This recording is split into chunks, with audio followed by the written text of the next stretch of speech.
안녕하세요.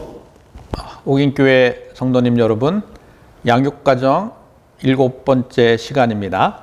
그동안 평안하셨습니까? 기도함으로 양육가정 시작하겠습니다. 주님 감사합니다. 저희들 또 7번째 양육가정 시간을 맞이했습니다. 주님께서 복의 복을 더하시고 은혜를 더하셔서 이 양육가정을 통해서 성령의 임재함이 넘치도록 주님께서 함께하여 주시옵소서. 이 모든 말씀 예수 그리스도 이름으로 기도 올리옵나이다. 아멘. 오늘 7번째 시간으로, 양육과정 7번째 시간으로 두려움에 대해서 말씀드리겠습니다. 두려움은 뭐냐? 환경에 대한 반응으로요. 환경을 통제하지 못한 내적인 반응입니다. 두려움은 과거의 상처와 연관된 감정이고 안정되지 못한 상황에 대한 반응이기도 합니다. 이 두려움으로 타인에게 적절하지 않은 반응을 하게 됩니다. 또 환경에도 적절하지 않은 반응을 하게 되는 거죠. K의 사례입니다. 그는 식사를 같이 하거나 또 집에 초청했을 때 상대가 거절하면 아주 심하게 분노를 합니다. 이러한 비정상적인 반응을 자신이 알고 있었죠. 근데 이런 것들이 큰 문제라고 생각하지 않았습니다. 교회에서 교제하는 상담가와 같이 있었을 때 K의 이런 모습들을 보게 됐습니다. 그리고 또 이러한 모습들을 자연스럽게 K는 이야기를 했습니다. 이 상담가는 K의 반응이 다른 사람들에 대한 분노보다 훨씬 더 크다고, 일반적인 사람들이 거절했을 때 하는 그 분노보다 훨씬 더 강하고 또 특이하게 분노를 한다고 이야기를 했습니다. 왜 이렇게 비정상적으로 분노를 하는지 자기 자신한테 물어보라고 했는데 자기가 분노를 할 때는 타인이 나에 대한 청을 거절했을 때, 나에 대한 어떤 초청이나 어떤 호의를 거절했을 때 분노한다고 K는 대답했습니다. 근데 그러한 분노는 일반적인 분노보다 지나치다고 또 강하다고 이 교회에 계시는 상담가가 이야기를 했습니다. 그리고 이 분노에 대한 원인을 기도하면서 찾아보라고 상담가는 K에게 권했습니다. 이러한 대화를 하고 난 일주일 후에 그 상담가를 찾아와서 K는 다음과 같이 이야기합니다. 타인이 거절할 때 자기가 비정상적으로 분노하는 이유를 찾을 때 어떠한 사건을 하나님께서 떠오르게 하셨다고 했습니다. 초등학교 때 척추 장애였던 아버지가 학교에 오면은 자기 자신은 피해 다녔는데 그 피한 이유는 아버지의 외모 때문에 친구들에게 따돌림 당할 것을 두려워하였기 때문입니다. 친구들에게 따돌림을 받지 않으려고 밝은 모습을 보여주었고 친구들에게 환심을 사려고 재미있는 이야기와 놀이로서 친구들의 관심을 끌었습니다.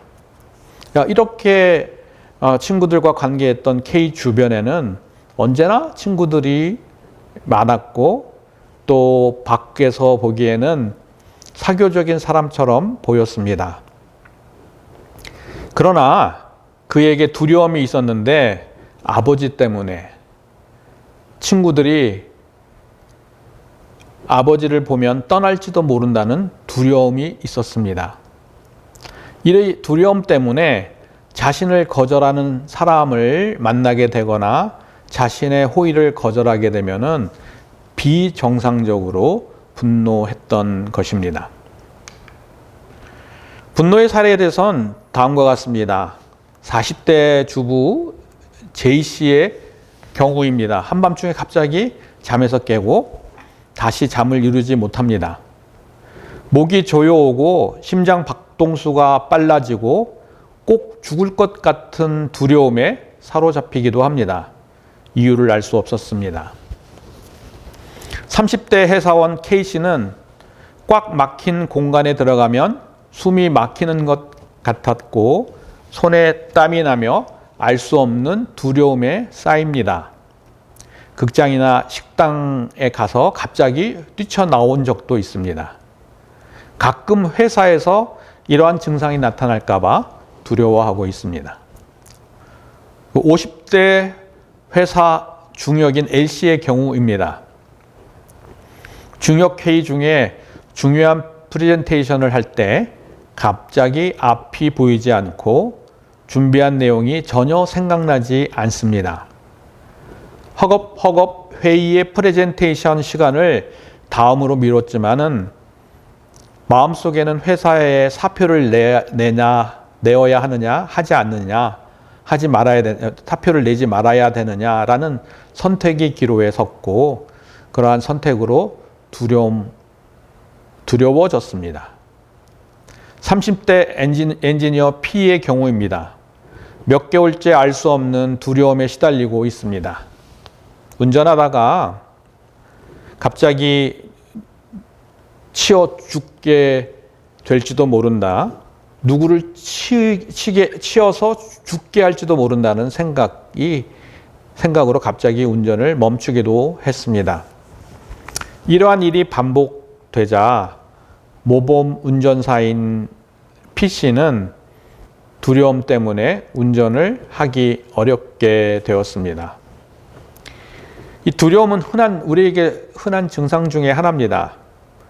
이 두려움이 어떤 것인가 한번 살펴보겠습니다. 두려움이 무엇일까요? 두려움은 자기를 보호하는 생명 장치입니다. 분노와 같죠? 분노도 자기를 방어하기 위해서 분노하는 거고, 이 두려움도 자기의 위협으로 또 보호하기 위해서 나타나는 감정입니다. 이 두려움은 생명을 보호하는 감정입니다. 경험에 의해서 습득이 되고 모든 사람이 느낄 수 있는 감정입니다. 어릴 때 부모는 자녀를 보호하기 위해서 자동차, 불, 전기, 유해한 음식 등의 위험에 대한 안전교육을 합니다. 공공장소와 식당에서 자녀가 울거나 떼를 쓰면은 그 행동을 멈추기 위해서 옆에 무서운 아저씨가 있어. 그 아저씨가 잡아가. 옆에 있는 사람을 무서운 사람으로 만듭니다. 그래서 이렇게 자녀를 위협하고 울음을 그치게 합니다. 이 두려움은 이렇게 생명의 위협이나 위험한 상황에서 벗어나기 위한 우리의 반응이고 위험에서 벗어나는 장치인 것입니다. 두려움이 현실의 위협적인 생각에 대한 반응이고 이 두려움은 신체적인 증상을 동반하게 됩니다. 두려움을 느낄 때 몸이 자동적으로 긴장되고 신경이 곤두서고 호흡이 빨라지고 근육이 긴장되며 손이 땀이 나고 얼굴이 새빨개지고 창백해지고 혈압이 오르고 속이 더부룩해집니다. 이 두려움은 환경이나 자기를 보호하는 반응인데 이 두려움을 느끼게 하는 대상으로부터 몸을 보호하기 위해서 자기 자신은 준비를 합니다. 저 사람과 싸울까? 아니면 도망갈까? 이렇게 해서 위험한 순간에 자기 생명을 빠르게 대처할 수 있게 됩니다. 두려움은 통제하기 어려운 감정입니다. 두려움은 자기를 상하게 하고 또 이 통제하기 어려운 두려움은 다른 사람도 상하게 합니다. 두려움은 무엇일까요? 두려움은 무기력을 생기게 합니다. 두려움은 또 타인과 건강한 관계를 맺지 못하게 합니다. 이 타인과 건강한 관계를 맺지 못하는 것으로 이전에 수치심과 죄책감에 대해서 말씀을 드렸습니다. 오늘 두려움 때문에 타인의 건강한 관계를 맺지 못한다는 것을 말씀드렸는데 그 동기가 다릅니다. 죄책감은 자기 죄를 감추려 하기 때문에 타인과의 관계를 건강하게 맺지 못하고, 수치심은 자기의 부끄러움이 드러날까봐 타인과 건강한 관계를 맺지 못하게 하며, 두려움은 타인의 거절이 두려워서 건강한 관계를 맺지 못하게 합니다. 두려움은 이렇게 대인관계나 대인관계에서 타인이나 다른 사람의 반응을 중요하게 생각합니다. 타인이 자신을 비난하지 않을까, 등을 돌리지 않을까 하는 생각으로 타인 관계를 꺼리게 됩니다. 두려움은 이렇게 타인과 건강한 관계를 맺지 못하게 하는데, 친하다고 생각하는 사람들로부터 거절을 받을지 모른다는 두려움 때문에 자연스러운 관계를 맺지 못하게 합니다. 이 두려움 때문에 타인과 관계에서 계속 실패하기 때문에 이 두려움은 타인과 건강한 관계를 맺지 못하게 하고 타인과의 관계를 해치게 됩니다. 이 두려움은 타인의 생각과 반응을 중요시 여겨서 타인의 생각과 반응에 따라서 자신이 반응하기 때문에 늘 타인이 나를 비난하지 않을까, 나로부터 등을 돌리지 않을까라는 생각 때문에 두려워하게 됩니다. 또 이로 인해서 타인과 거리를 두기도 합니다. 이 두려움은 자존감을 낮추게 합니다.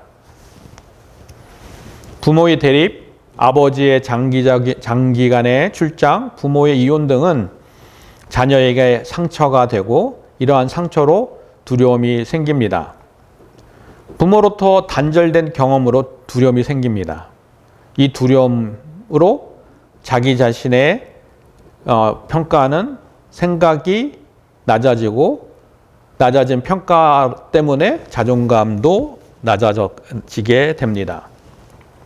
부모가 서로 다투고 있을 때, 또 부모가 이혼할 때, 부모가 떠나 있을 때 생긴 두려움은 자기 자신이 부모가 자기 때문에 부모가 이혼했다고 생각하고, 자기 때문에 부모가 서로 다퉜다고 생각하고, 자기 때문에 부모가 떠났다고 생각하기 때문에 자기 자신을 아무짝에도 쓸모없다고 생각하게 되고, 이러한 생각은 자존감을 낮추게 합니다. 또 두려움은 더 연약하고 무기력하게 합니다. 두려운 상황에서 자신의 연약함과 무기력을 알게 되면 더 큰 두려움에 빠지게 됩니다. 자신의 무능력과 연약함을 알기 때문에 환경을 통제하지 못합니다. 그러니까 두려움 때문에 환경을 통제하지 못하게 되는 거죠. 두려움으로 환경을 통제할 수 있는 능력이 없다고 생각합니다. 두려움 때문에 환경을 통제할 수 있는 능력이 없어서 절망에 빠지기도 합니다. 또 두려움은 어떤 영향을 줄까요? 두려움은 아직 발생하지 않은 일들에 대해서 미리 걱정하게 됩니다. 두려움은 가장 중요하게 여기는 물건이나 사람을 잃어버릴까봐 염려하게 합니다. 따라서 전 재산을 잃을 상황이 아니더라도 전 재산을 잃어버리면 어떡하지? 또 아직 발생되지 않은 일에 대해서 그 일이 일어나면 어떡하지? 라고 걱정합니다. 만약 가장 중요하게 생각하는 것이 직장이나 돈이나 명예라면은 직장을 잃어버릴까봐, 명예를 잃어버릴까봐, 돈을 잃어버릴까봐 모른다는 걱정 때문에 돈을 날리지도 않았는데, 해고가 되지 않았는데, 명예가 그대로 남아있는데도 걱정하게 됩니다. 이 두려움은 그 학습이 됩니다. 분노도 학습이 된다고 말씀을 드렸죠. 개인의 차이에 따라서 두려움을 느끼는 상황이 다른데 어떤 사람은 밀폐된 공간이나 물, 높은 곳, 광장, 피와 같은 대상을 두려워합니다. 어떤 사람은 엘리베이터 타는 것을 두려워합니다. 어떤 사람은 대중에게 연설하는 것을 두려워하고요. 어떤 사람은 타인에게 비난받는 것을 두려워하기도 하고 어떤 사람은 이성과 데이트하는 것도 두려워하게 되기도 합니다. 이러한 두려움은 학습이 됩니다. 그래서 두려워하는 조부모가 있다면은 조부모를 보고 학습된 부모는 또 두려움을 갖게 됩니다. 또 부모를 통해서 학습된 자녀는 부모의 두려움을 경험하고 또 학습하게 되는 것입니다. 이렇게 조부, 부모, 자녀로 이어지는 두려움이 지속적으로 학습 관계, 배움과 학습의 관계로 연결이 되어서 두려움이 되기도 합니다. 이 두려움은요, 정상적인 생활을 하지 못하게 하죠. 때로는 특정한 그 두려움을 느끼게 하는데 이 특정한 두려움은 뭐냐면은 특정 공포증, 공황장애, 사회공포증, 강박장애 이런 것들을 이야기합니다. 특정 공포증이란 뭐냐면요. 거미, 벌, 뱀, 쥐, 박쥐, 개, 바퀴벌레 이런 것들에 대한 곤충에 대해서 이렇게 특별하게 공포를 느끼기도 하고 또 운전, 터널, 운전, 다리, 비행장, 승강기 이런 거에 대한 특별하게 두려움을 느끼기도 합니다. 공황장애는 여러분들이 잘 아실 거예요. 뭐냐면은 갑자기 심한 두려움과 발작 때문에 생활을 하기 어려운 경우가 갑자기 나타나는 것을 이야기합니다. 사회공포증은 친밀한 관계에 대해서 욕구가 없고 또 무감각해서 고립된 생활을 하는 것을 말합니다. 친한 친구와 이렇게 즐겁게 지내지도 않고 즐거운 활동도 없고 다른 사람에 대한 평가도 무감각하게 되는 것입니다. 이 강박증은 의식 속에서 원치 않은 생각들이 계속 떠오르게 됩니다. 내가 문을 잠궜나? 하서 계속 문을 잠궜는지 이제 확인합니다. 이제 집을 떠날 때 이야기인 거죠. 또 어떤 때는 반복적으로 계속 손을 씻기도 합니다. 또 어떤 때는 지나치게 청결을 유지하려고 하기도 하고요. 어떤 사람은 특별한 길만 계속해서 다니기도 하고 어떠한 사람은 정리가 되지 않으면은 참지 못하는 사람도 있습니다. 이런 것들이 두려움과 연관되어서 나타나는 행동입니다. 이 두려움은 어떤 영향을 줄까요? 이 신앙에 자라지 않게 합니다. 두려움에 빠진 크리스찬은 하나님을 신뢰하지 않습니다. 하나님께 버림받을까 봐 늘 전전긍긍합니다. 그래서 신앙의 굴곡이 심하고 하나님과 친밀감이 없고 하나님을 온전한 주인으로 또 모시기 어렵습니다. 이 성경에 따르면은 하나님으로부터 단절되었을 때 인간이 두려움이 생겼습니다. 최초의 인간 아담과 하와가 선악과를 먹음으로 인하여 하나님과의 관계가 끊어졌습니다.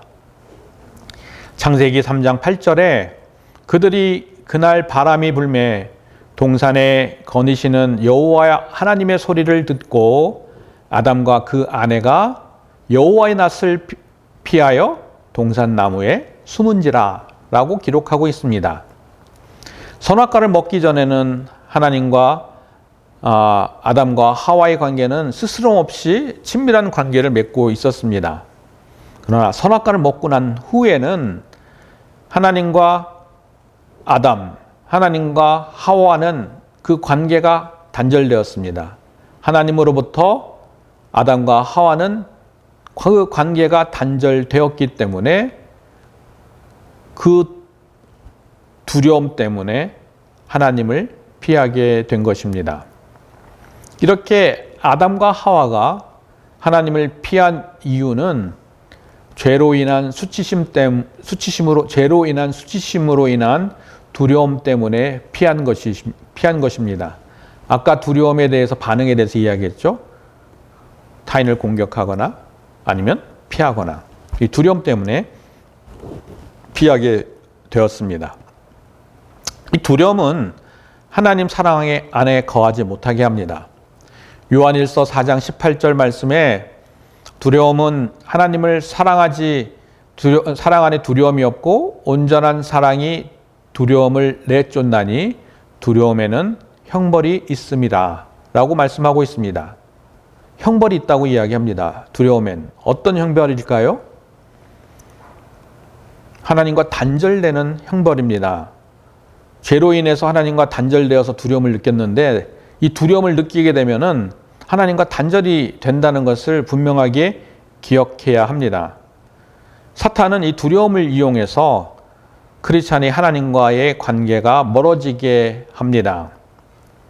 그리고 이 두려움을 통해서 온전한 것을, 하나님의 온전한 사랑을 경험하지도 못하게 합니다.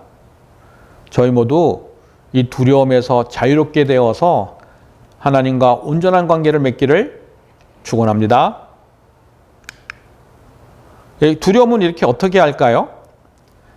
자기 진단을 통해서 알 수 있습니다. 지금 스스로 자기 자신에게 한번 물어보기를 바랍니다. 내가 과거에 두려워했다가 극복한 것이 무엇지? 또 내가 지금 그 두려움을 어떻게 극복했지? 그리고 내가 지금 가장 두려워하는 것이 무엇이지? 또 과거의 위기, 상실, 경험, 충격들을 통해서 내가 두려워하는 것들은 무엇이? 그리고 과거의 어떤 것들을 생각하면 내가 가슴이 두근두근거리고 머리가 어지럽고 아프지? 라는 것들에 대한 질문에 대해서 답을 하는 것입니다. 지금 가장 두려워하는 것이 무엇일까요? 여러분들이 가장 지금 두려워하는 것은 무엇입니까? 두려움은 어떻게 알 수 있을까요? 심리적 증상을 통해서 두려움을 알 수 있습니다. 심리적 증상과 신체적 증상으로 두려움을 알 수 있고요. 지금은 신체적 증상을 통해서 어떻게 두려움을 아는지 말씀드리겠습니다. 호흡이 가빠지거나 가슴이 놀라거나 어지러운 증상이 있거나 심장 박동이 빨라지면 두려움 증상이 있는 것입니다. 몸이 떨리고 땀이 나고 가슴이나 배가 울렁거린다. 멍해져 가거나 간지러운 느낌이 들거나 얼굴이 화끈거리거나 현기증을 느끼게 됩니다. 가슴이 아프거나 불편하고 때로는 죽을 것 같은 공포를 느끼기도 합니다. 오한, 두통, 요통, 피로, 심장병, 비만증, 설사, 고혈압, 천식, 간질, 위궤양 등을 발생합니다. 또 심리적 증상으로 또 두려움에 대해서 알 수 있는데 두려움으로 걱정하게 됩니다. 또 무언가 정리되지 않은 불안감이 있습니다. 심한 스트레스가 있습니다. 두려움을 느끼는 많은 사람들은 사회로부터 고립되어 있거나 책임을 전가합니다. 또 한 곳에 안주하려고 합니다. 또 자신에게 심한 이야기를 하는 사람을 피하기도 합니다. 또 때로는 어떤 때는 공격적인 행동을 보이기도 합니다. 안정에 집착합니다. 두려움을 이기기 위해서 약물, 학벌, 사람들에게 의존하거나 매달리기도 합니다.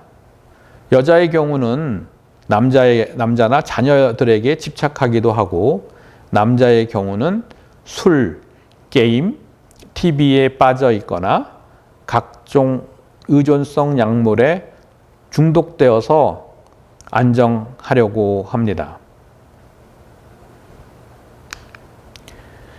이 두려움은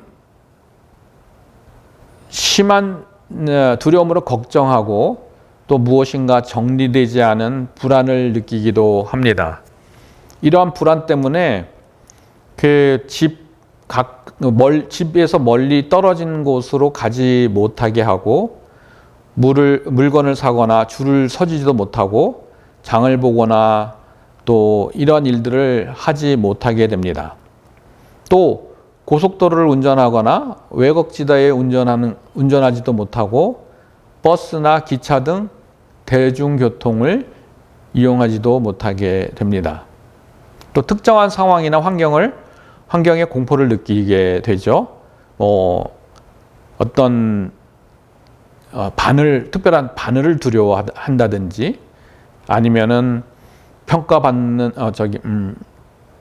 공공장소에 가는 것을 두려워한다든지 아니면은 대중식당에 가는 것을 두려워한다든지 승강기를 타는 것을 두려워한다든지 높은 곳에 올라가는 것을 두려워한다든지 치과에 가는 것을 두려워한다든지 또 바늘을 두려워하든지 이러한 특정한 상황과 환경에 대해서 공포를 느끼기도 합니다. 또 타인의 평가를 두려워합니다.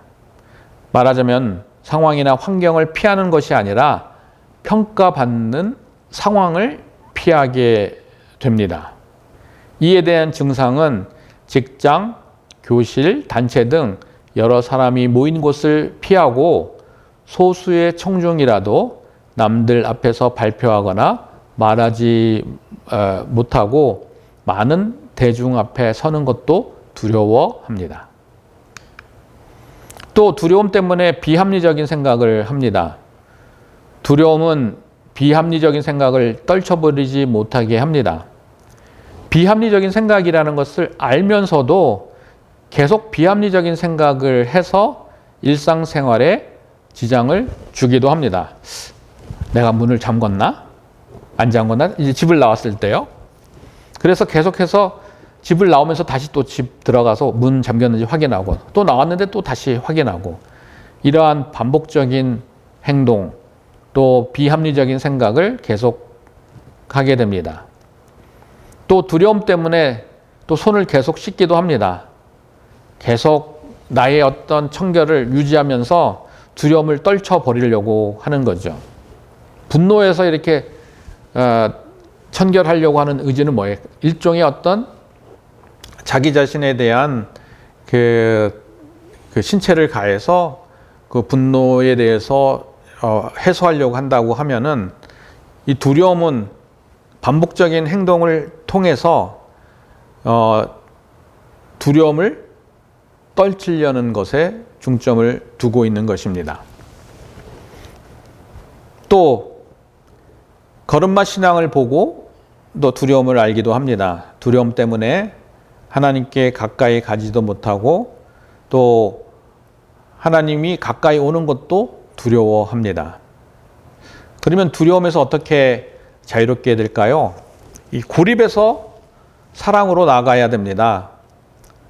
이 고린도전서 6장 11절에 보면은 오직 너 하나님의 사람이 이것들을 피하고 의와 경건과 믿음과 사랑과 인내와 온유를 따르며 결론적으로 이야기하면은 두려움에서 자유롭기 위해서 하나님 사랑 안에 있어야 합니다. 두려울 때는 아무리 두려워하지 말라고 자신에게 외쳐도 두려움이 가시지 않습니다. 두려움에 초점을 맞추면 맞출수록 더 거세게 내면에 밀려들게 됩니다. 그렇게 되면은 두려움 없는 듯 생활을 하지만은 스스로의 의지로 두려움을 해결하지 못하는 상황이 되는 것입니다. 사랑 안에 두려움이 없고 온전한 사랑이 두려움을 내쫓나니 두려움에는 형벌이 있습니다. 우리가 이 두려움 때문에 하나님 사랑, 온전한 사랑을 받지 못하는 형벌이 있음을 분명하게 기억하기를 바랍니다. 요한복음 4장 18절 말씀입니다. 사랑 안에 두려움이 없고 온전한 사람이 두려움을 내쫓나니 두려움에는 형벌이 있다고 이야기하는데 두려워하는 자는 사랑에서 온전히 이루지 못하였느니라. 그 두려움에 대한 형벌은 온전한 사랑을 이루지 못하게 하는 것입니다. 온전한 사랑이 뭘까요? 그리스도 안에 온전하게 거하는 것을 말합니다. 그리스도의 생각으로 푹 잠기는 것을 말하는 거죠. 때로는 그리스도의 사랑 때문에 완전히 잠겨서 거기에 깊이 빠져 있는 것을 우리가 사랑 안에 거한 것, 온전한 사랑 안에 거한다고 말합니다. 저희 모두 온전한 사랑 안에 거하기를 축원합니다. 어떻게 이렇게 두려움에서 자유롭게 될까요? 그 애착의 유형에 대해서 좀 이해하면은 두려움에 대해서 좀 자유로울 수 있습니다. 애착 유형은 안정, 몰두, 거부, 두려움 이렇게 4개로 나누게 됩니다. 화면을 보면은 이 안정형은 자기 가치감이 있고 타인을 수용합니다. 몰두형은 자기 가치감이 없습니다. 그러나 타인을 수용합니다. 거부형은 자기 가치감이 있습니다. 그러나 타인을 부정적으로 인식해서 타인을 수용하지 않습니다. 두려움형은 자기 가치감도 없고 타인을 수용하지도 않습니다. 이렇게 두려움의 유형은 뭐예요? 자기 가치감도 없고 타인을 수용하지 않는데 타인을 수용하지 않는 이유는 자신이 사랑받지 못하다고 인식하고 또 자기가 타인에게 지지받지도 못하다고 생각하기 때문에 타인을 회피하는 것입니다. 타인을 부정적으로 인식하는 것입니다. 이러한 두려움으로 내가 그 두려움이 형성된 것을 안다면은 두려움을 이해한다면은 두려움에서 벗어나는 법을 알 수 있습니다. 어떻게 하면 될까요? 자기 가치감을 높이고 사랑을 받고 또 지지를 받는 사람이 있음을 알면 됩니다. 그분이 누굴까요? 우리 주 예수 그리스도입니다. 오직 주님만이 저희들을 지지하고 끝까지 아낌없이 사랑하시는 분임을 명심하고 기억하기를 축원합니다. 두려움에서 자유롭게 되려면 어떻게 해야 하면은 비합리적인 생각과 행동을 알아야 됩니다. 자기가 인식해야 된다는 거죠. 내가 이것은 비합리적인 생각이야 라는 것을 인식해야 되고 이것은 비합리적인 행동이라 라는 것을 인식해야 되는 것입니다. 뭐 예를 들면은 지속적으로 반복하는 행동은 비합리적인 행동이겠죠. 또 끊임없이 걱정하거나 불안하거나 또 불행한 일이 일어날 거라고 생각하는 것도 비합리적인 생각일 것입니다. 이런 비합리적인 생각이 떠오르면은 비합리적인 생각이 떠오른 이유에 대해서 동기에 대해서 찾아봐야 합니다. 그래서 그 동기와 그 원인과 결과를 분리시켜야 하는 거죠.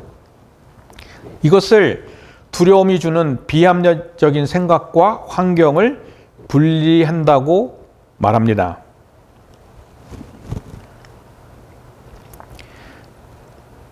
같은 상황이라서 모든 사람이 다 두려워하지 않습니다. 종합 격투기 선수 김동현 씨가 이렇게 예능에 나온 것을 봤는데 강하고 키도 크고 건강해서 두려움이 없을 거라고 생각했는데 그분이 바퀴벌레를 보고 두려워하는 것을 보고 웃은 적이 있습니다. 모든 사람이 다 바퀴벌레를 두려워하지 않습니다. 그러니까는 이런 상황들이 두려움을 주는 상황이 아니라는 것을 깨달으면 되는 것입니다. 나에게만 두려움을 주는 상황이지 모든 사람이 다 두려움을 주는 사람이 아니다라는 것을 깨닫게 되면은 이 두려움에서 조금씩 벗어날 수가 있습니다. 예를 들면은 주사 바늘을 특별하게 두려워하는 사람이 있습니다. 그러면 이 주사 바늘과 연관된 사건이 있을 것입니다. 그 사건을 통해서 주사 바늘을 두려워하게 되는 것인데 그 사건 때문에 모든 사람이 다 주사 바늘에 대해서 두려워하지 않다는 것을 깨닫게 되면은 환경과 생각이 분리하게 됩니다. 이렇게 분리를 통해서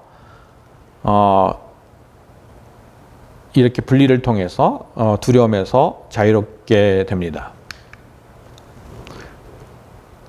좀 어떻게 우리가 또 두려움에서 자유로워지냐 하면은 다음과 같은 질문에 답하면서 절차를 밟아가면서 대답하면서 두려움에서 자유롭게 됩니다. 첫째, 두려움이 언제 일어나는지 알아야 됩니다. 언제 두려워지지? 그 두려움이 일어나는 상황을 살피는 것입니다. 두 번째, 그 두려움은 어디서 오는가? 두려운 상황과 연결되어 있는 사람들이 있습니다. 그 사건과 사람 때문에 두려워지는 것을 찾아봐야 된다는 것입니다. 세 번째는 뭐냐면은 그 사건과 두려움과 분리시키는 작업입니다. 모든 사람이 그 환경에 처해져 있다고 해서 모든 사람이 그 사건을 경험한다고 해서 두려워하지 않는다는 거죠. 그러니까는 내가 두려워하는 것이 그 비정상적인 반응이라는 것, 정상적인 반응에서 벗어난 것을 깨닫게 되면은 두려움과 환경을 벗어나게 됩니다. 마지막으로는 내 생각을 그리스도께 초점을 맞추는 것입니다. 두려움을 인정하기 위해서 두려움은 자기 자신을 보호하기 위한 경고이기도 하지만 두려움은 하나의 또 주님의 메시지이기도 합니다. 두려움 속에서 하나님의 온전한 사랑을 찾으라는 하나님의 메시지를 찾으면, 이 사랑의 메시지를 알게 되면은 두려움이 자연스럽게 물러가게 됩니다. 하나님 사랑 안에 거하게 되기 때문이죠. 그리고 하나님 사랑 안에 거하게 되면 두려움은 물러가게 되고 이 두려움 때문에 연관된 환경과 사건이 더 이상 나에게 영향을 주지 않습니다. 그리고 이 두려움과 사건과 환경으로 두려워하는 이유가 뭐예요? 비슷한 사람들을 두려워하는, 나와 같이 비슷한 사람들을 두려워하는 사람들을 도와주라는, 세워주라는 주님의 메시지를 깨닫게 되면은 두려움에서 자유롭게 됩니다. 이 키에르케고르는 두려움에 대해서 이렇게 이야기합니다. 주어진 자유와 무한한 가능성을 받아들일 수 있는 능력이 두려움이다. 오히려 두려움 때문에 자기 자유와 무한한 능력을 받아들일 수 있는 시간이다. 이거는 인본주의 사상에 이렇게 접해져 있는데 우리가 기독교적인 성경적으로 해석할 때 두려움이 생긴다는 것은 주님이 나에게 주시는 자유와 주님이 나에게 주시는 무한한 능력을 받아들일 수 있는 기회라는 것을 깨닫게 되면은 이 두려움에서 좀 자유로워질 수 있을 겁니다. 이 두려움이 주는 메시지는 영적인 요구에 초점을 맞추라는 것입니다. 두려움이 있다는 것은 뭐냐면 하나님 나를 찾으신다는 때입니다. 하나님이 나와 함께 하고 싶다는 메시지라고 인식하게 되면 두려움에서 자유롭게 됩니다. 그 두려움은 또 소명을 확인하는 시간이기도 합니다. 하나님께서 두려운 상황들 속에서 하나님께서 꿈으로 줘서 소명을 알게 합니다. 요셉과 같은 사람은 꿈을 통해서 그 어려운 상황, 그 애굽에서 고난적인 상황, 고통적인 상황 속에서 사명을 더 확실하게 확인하게 되었습니다. 물론 그 꿈은 가나안 땅에서 야곱에게 있을 때 분명하게 그 꿈은 주셨지만은 애굽 땅을 생활하면서 두려운 상황들을 넘어가고 활동하면서 경험하면서 그 상황 속에서 하나님을 만나게 되면서 그 사명은 더 명확해지게 되는 것입니다. 이 두려움은 결국은 뭐예요? 하나님의 능력을 받아서 사명을 이루는 어떠한 통로이기도 하는 것입니다. 또 두려움은 하나님의 사랑 안에 거하는 기회입니다. 온전한 사랑을 경험하는 기회입니다. 또 그리스도를 생각하는 기회입니다. 그러나 자기의 자신의 생각과 감정에 초점을 맞추면은 자기 자신에게 거하고 자기 자신에게 푹 빠지게 되어서 두려워하게 됩니다. 그러나 이러한 상황에 그리스도를 생각하고 말씀에 푹 잠기면은 하나님의 사랑, 그리스도의 사랑에 잠기게 되고 그리스도의 생각을 통해서 두려움에서 자유롭게 되는 것입니다. 두려움에서 어떻게 자유롭게 됩니까? 이 두려움의 뿌리는 사망이라는 것을 분명하게 기억해야 됩니다. 하나님과 나와의 관계가 끊어짐으로써 사망은 나에게 임하게 됩니다. 아담이 선악과를 먹은 후에 하나님이 찾는 소리를 듣고 두려워 숨습니다. 두려워 숨는 이유가 뭐예요? 하나님과의 깊은 연합이 깨어져 있기 때문에, 하나님과의 연합이 깨어져 있기 때문에 그렇게 된 것입니다. 뭐예요? 하나님의 사랑의 통치를 거부했기 때문에 두려움이 생긴 것입니다. 이 두려움의 정의는 하나님의 통치를 벗어난 상태인 것입니다. 하나님의 사랑에서 벗어난 사람은 가까이 다가오는 하나님마저도 그 통치, 하나님의 사랑, 그것을 거부하게 됩니다.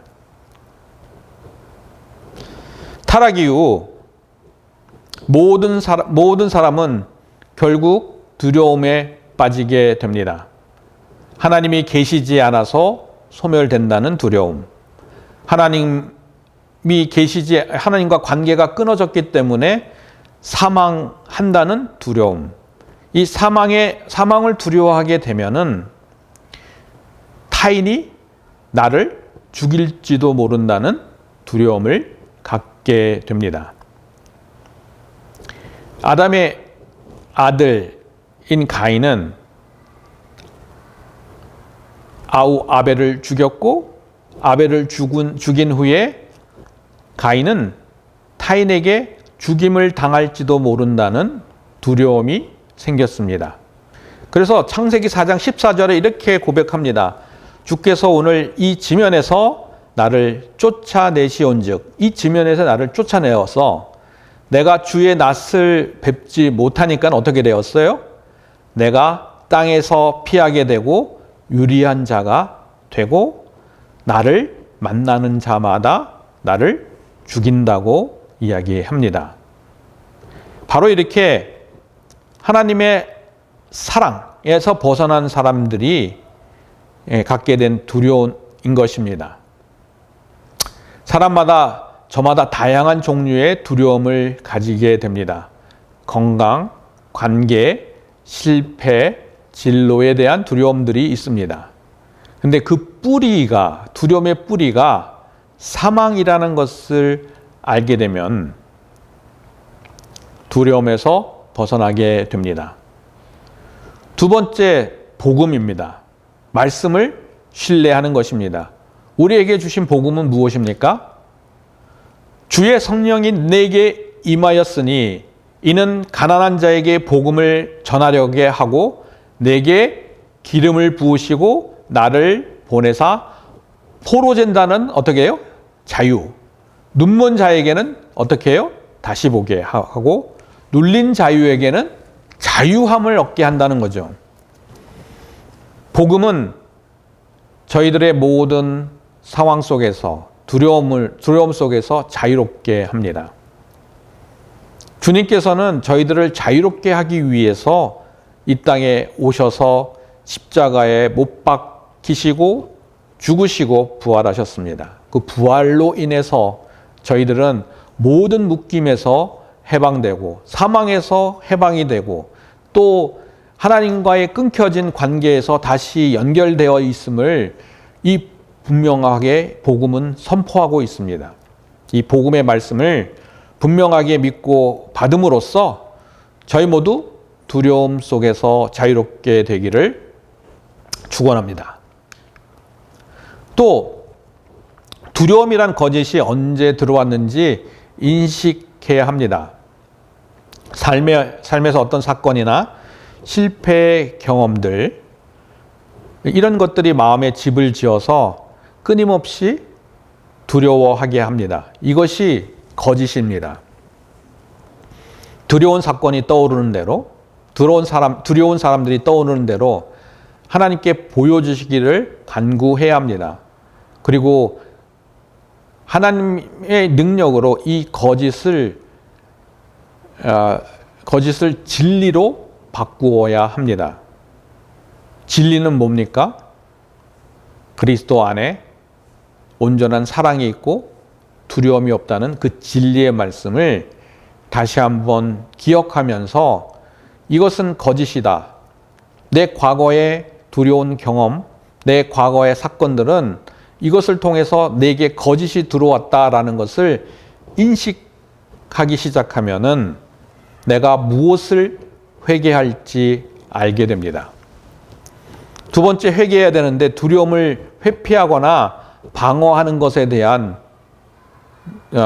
하나님보다 두려움을 더 두려워했다는 것을 회개해야 합니다. 이 두려움은 하나님과 함께하는 시간인데 두려움 때문에 하나님과 함께하지 못했다는 것에 대한 회개를 해야 하는 것입니다.